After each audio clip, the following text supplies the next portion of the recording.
Podcast Saling Sapa Jalan-Jalan, edisi podcast trotoar, hanya di YouTube channel Taufik Sagwanto. Like, share, and subscribe.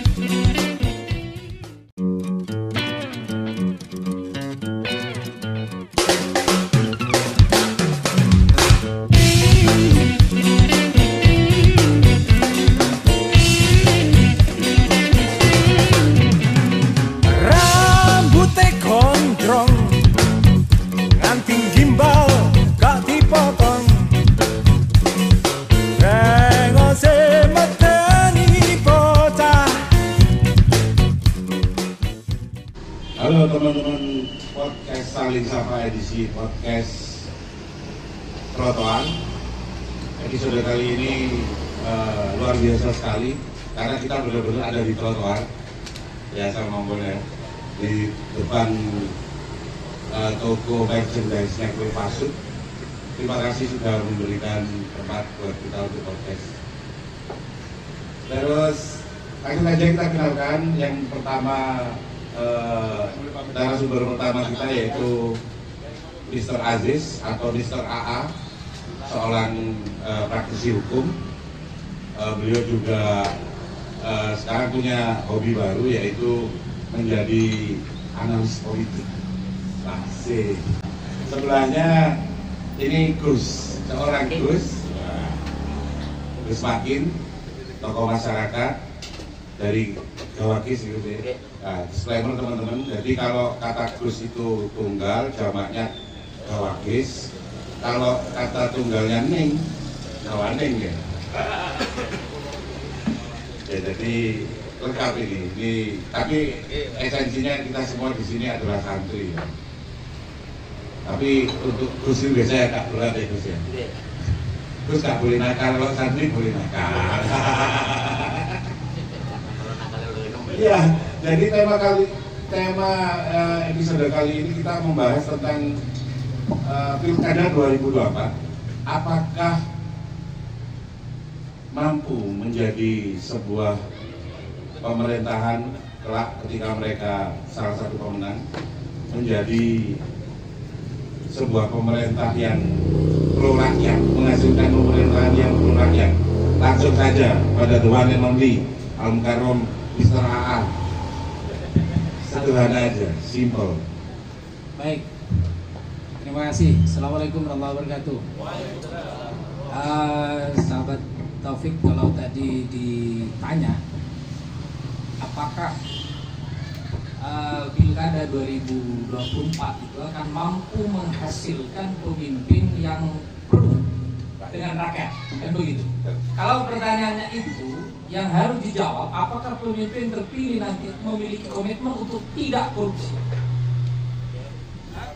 Kalau ngomong korupsi ya, korupsi ini memang kejahatan yang paling tinggi dari yang sangat antitesa dari pro rakyat, karena dia benar-benar mematikan semua apa yang menjadi hak rakyat.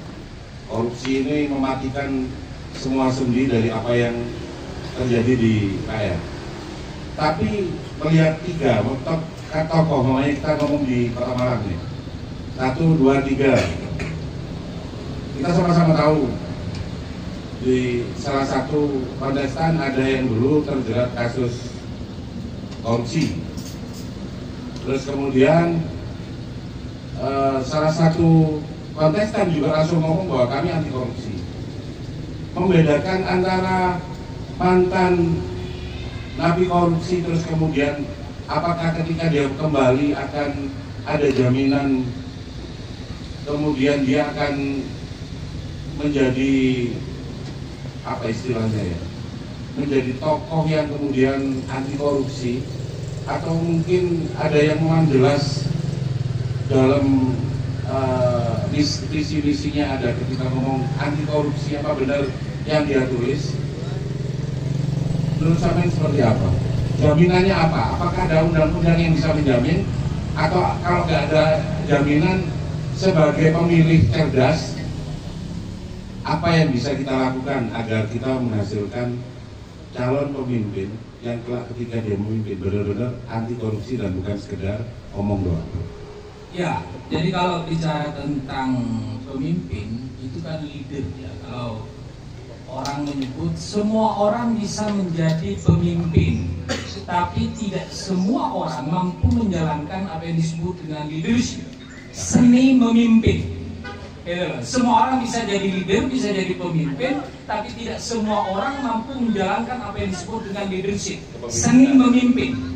Nah, seni memimpin ini membutuhkan integritas, kesamaan pikiran, kesamaan pandangan, kesamaan paradigma, linear dengan ucapan, kemudian turun dengan sikap dan tindakannya dalam tugas-tugas dan kewajiban keseharian sebagai pemimpin.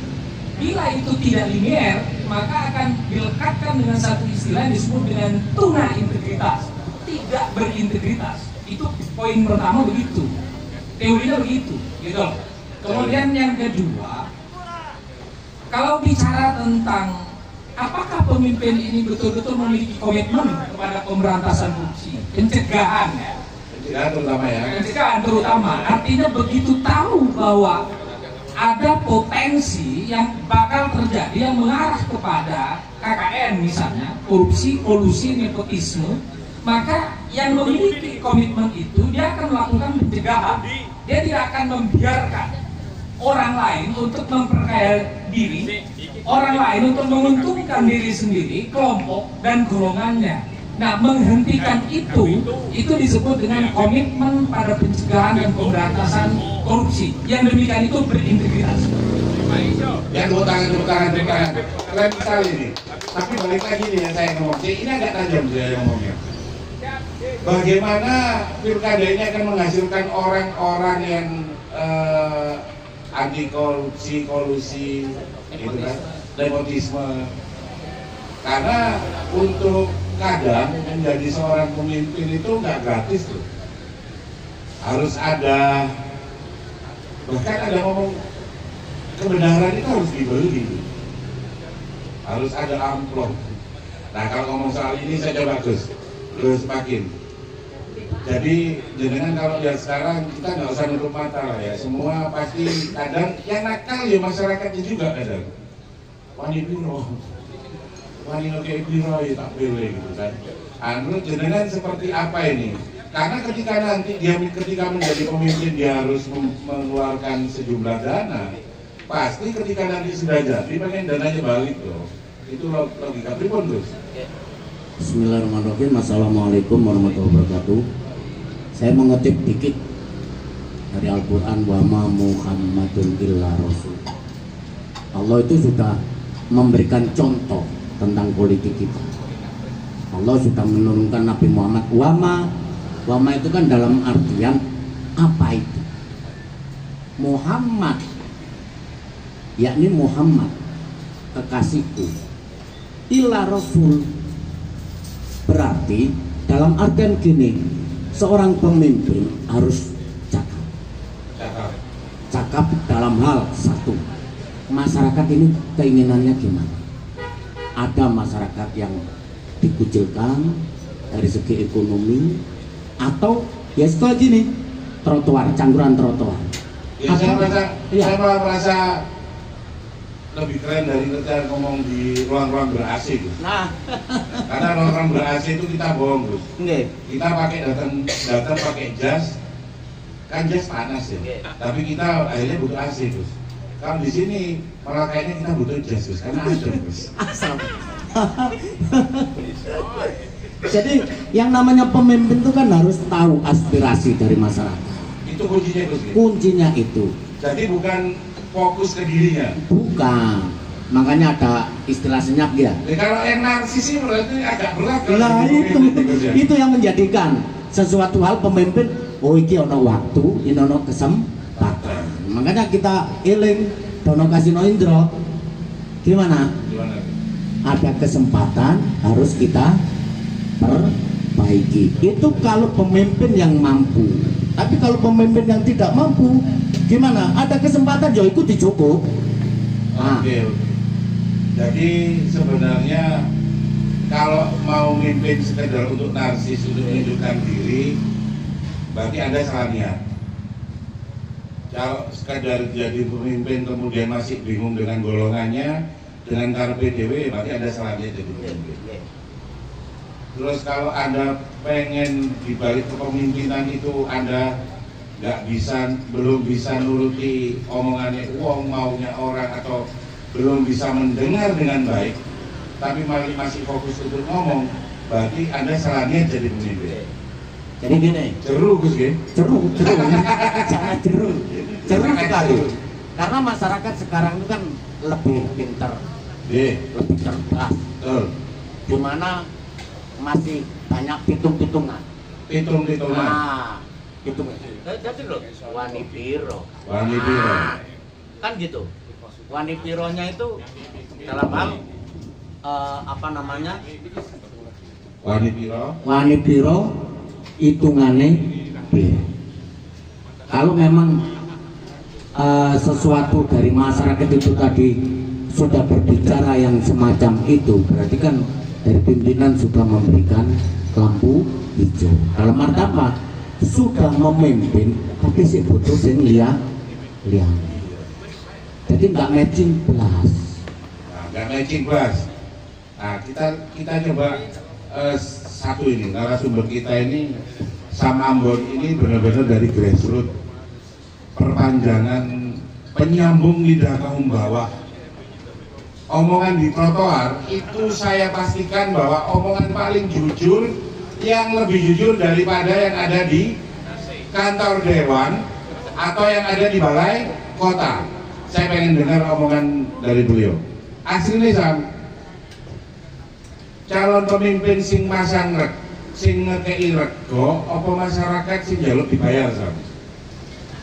Kalau dari pribadi saya, dari istilahnya yang sampean wis. Kalau saya masalah korupsi memang nggak tahu, pasal politik juga nggak tahu. Jadi menurut hemat saya nggak suka kalau pemimpin yang korupsi. Tapi karena sampai merasa sampai kok dicolong tapi yang iya.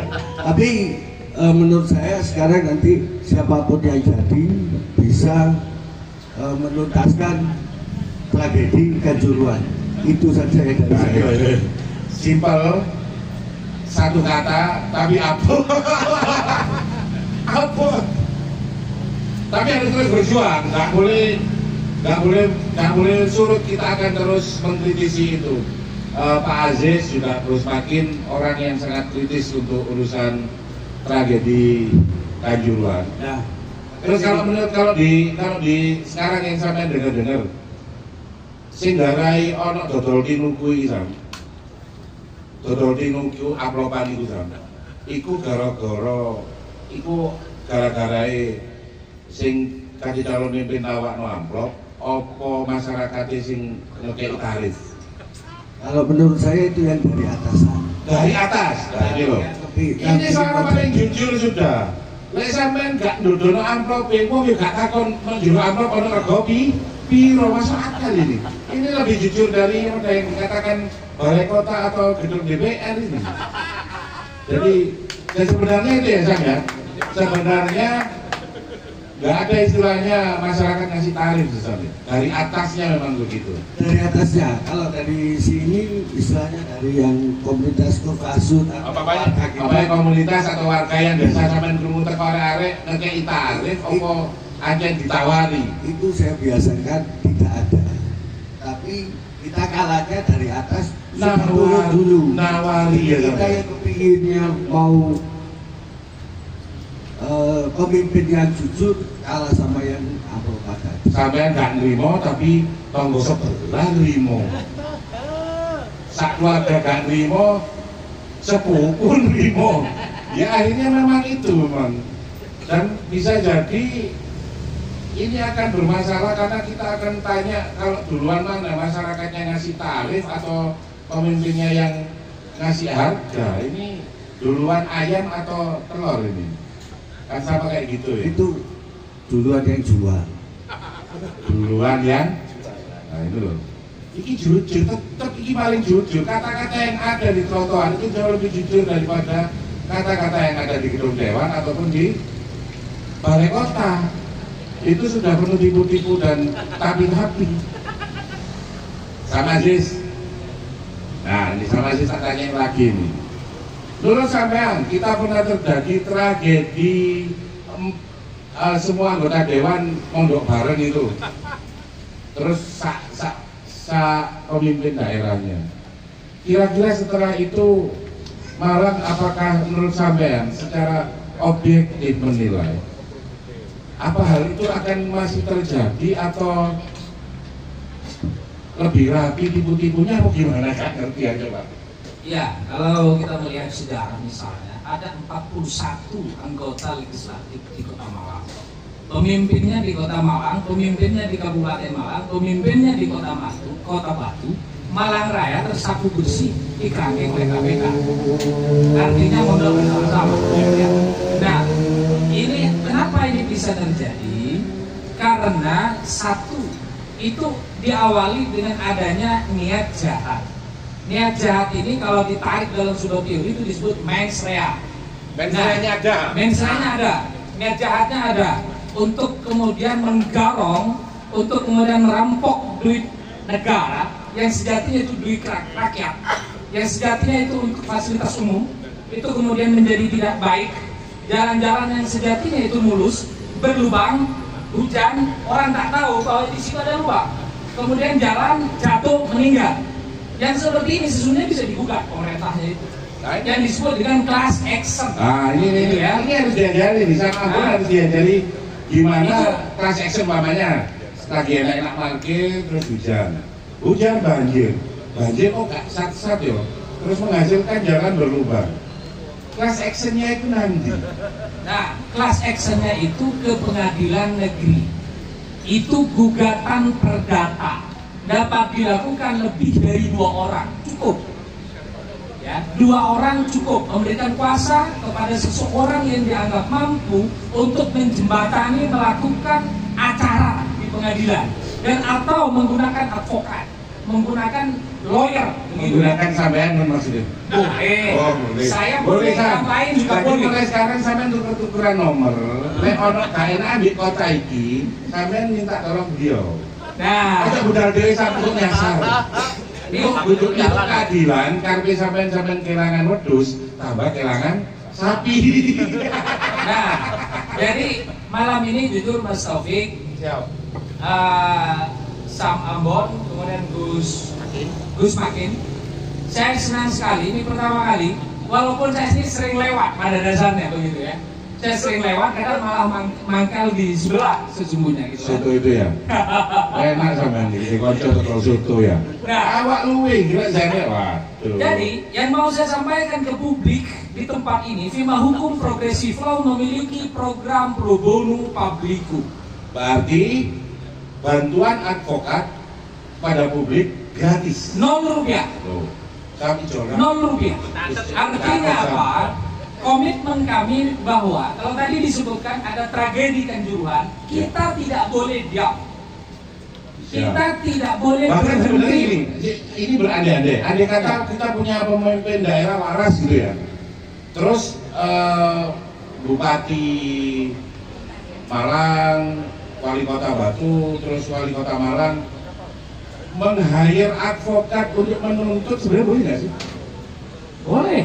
Malah sebenarnya keren ya? Iya, boleh. Tapi nggak terjadi loh itu. Boleh, boleh. Karena sebenarnya boleh ya? Boleh, boleh. Jadi dia merasa anak-anaknya ditindas, terus meng-hire wali kota atas nama masyarakat, boleh sebenarnya? Boleh. Tapi kenapa itu nggak dilakukan? Nah, ini satu biasanya tidak cukup informasi. Ya kan? Oh, wali kotanya nggak paham? Nggak paham. Padahal bisa itu ya? Oh bisa. Nggak bisa. melanggar hukum itu? Tidak, itu tidak melanggar hukum. Jadi saya mamanya wali kota, aku nggak terima arek-arekku diperlakukan seperti itu di stadion, terus kemudian sampai terjadinya meninggal sebanyak itu. Aku atas nama pemimpin daerah meng-hire wali kota, meng-hire advokat untuk kemudian meng-class action, itu bisa? Boleh, bisa, sangat bisa itu. Tapi kenapa nggak dilakukan di sana? Nah, itu pertanyaannya. Ketika tragedi Kanjuruhan itu terjadi, hampir seluruh kepala daerah, kepala daerah dan juga legislatif yang merupakan perpanjangan tangan dari rakyat, Tidak melakukan itu. Perwakilan rakyat. Tidak melakukan itu. Tidak, jangankan melakukan itu. Tidak bersuara untuk sekedar menyatakan kami prihatin sebagai kepala daerah, sebagai wakil rakyat terjadi tragedi yang menelan banyak nyawa. Berarti sudah jelas lah ya. Berarti sebenarnya teman-teman Aremania itu berjalan sendiri ya. Berjalan sendiri dan seolah kehilangan orang tua. Makanya kita kehilangan orang tua, dan saya akan selalu tetap hormat, super respect pada teman-teman yang selalu meminta keadilan atas tragedi Kanjuruhan. Tepuk tangan semuanya teman-teman. Kali ini Mas Taufik, yang mau saya garis bawahi adalah kebenaran dan keadilan itu menurut teorinya didapatkan, bukan diminta. Bukan diminta. Apalagi beli. Tapi ternyata beli. Terus apa ini? Nah, kemudian faktanya kebenaran dan keadilan harus diperjuangkan. Ya. Tidak cukup diperjuangkan, harus sungguh-sungguh. Tidak cukup sungguh-sungguh, tidak boleh mengenal kata putus asa. Tidak hanya kata putus asa, tidak boleh berhenti untuk berjuang. Tepuk tangan ini saya sampai terus ini saya ini. Ya jadi tetap saya selalu akan hormat pada teman-teman yang selalu memperjuangkan tragedi Kanjuruhan. Jadi mungkin apa ya, nanti lebih seru di ada tanya jawab, nanti ada tanya jawab lebih tajam nanti ya, nanti diem aja. Ini sudah berapa menit tuh Pak? Berapa? 50 menit. Oke. Ya udah nggak apa-apa, ditambahin aja ya. Tambahin dikit lagi seru-serunya. Gus, turut jenengan Gus. Ketika pemimpin atau calon pemimpin memberikan janji palsu, memberikan program-program, menawarkan ini itu, memberikan janji ini itu, terus kemudian pada saat kepemimpinannya dia tidak melakukan, ada konsekuensinya nggak nanti di akhirat? Karena siapa tahu pemimpin kita masih takut loh ya, masih percaya bahwa ada kehidupan lagi nanti di akhirat. Coba please. Terima kasih. Kalau kita kembali pada omongan Mas Aziz, pemimpin itu sebenarnya kan ngayomi ya, ngayomi dan menerima aspirasi. Tapi kebanyakan pemimpin itu hanya ngomongnya di awal. Ngomong di awal, nanti begini. Tapi pada akhirnya katanya cewek sekarang itu kayak es teh, manisnya di awal, cuy semua. Nah itu pripun? Apakah Allah menentang sekali sama pemimpin yang seperti itu, Gus? Sebentar. Kalau salah satu momen yang semacam itu bahwa seorang pemimpin itu kan jujur, adil, ngayomi dan sebagainya. Pastinya kita sendiri aja dalam keluarga kadang-kala berpolitik. Oleh sangu didik, kayak ngebujuk didik disimpan didik. Nah, apakah tidak seperti itu yang namanya pemimpin? Enggak, ini yang ada dalam keluarga ini. Ya ini cari aman itu. Saya nggak gitu kok Mama. Aku cari nongkrong, hanya nongkrong ibu. Lah pemimpin itu kan semacam itu. Jadi mereka hanya beliau-beliaunya yang di atas itu hanya berbicara di depan saja. Ketika masuk pada fase kedua, pertengahan, balik nocoy, kira. Kalau ar-rosi wal murtasi finnar itu sudah tidak ada lagi di sana. Ya, finnar. Jadi sing nyogok ambil sing disogok nang neraka wis gak ono meneh. Sing penting kan balekno duitku tak gawe amropan pira, sak pira gedene kudu balik. Tergantung masyarakat nanti itu ya apa, karepe ya apa. Kalau masyarakat miskin, termarginal, kebutuhan apa, yang penting kan aku sugih dhisik. Karena nek sugih ada kemungkinan nanti periode mendatang nyalon lagi. Paham, cocok, Wandok. Dengan kata-kata itu Mas Aziz, aku makin apa ya, makin putus asa aku sama pilkada itu. Tapi enggak, kita tetap harus optimis. Sama Bon ya, sama Bon. Sama Bon ya, Bon. Sama si optimis gak? Nang gini pilkada ini. Aku takut. Masih lah. Masih gratis. Muka-muka Allah ridho, terus mereka kasih hidayah ya, supaya berpihak pada kita ya, meskipun sulit.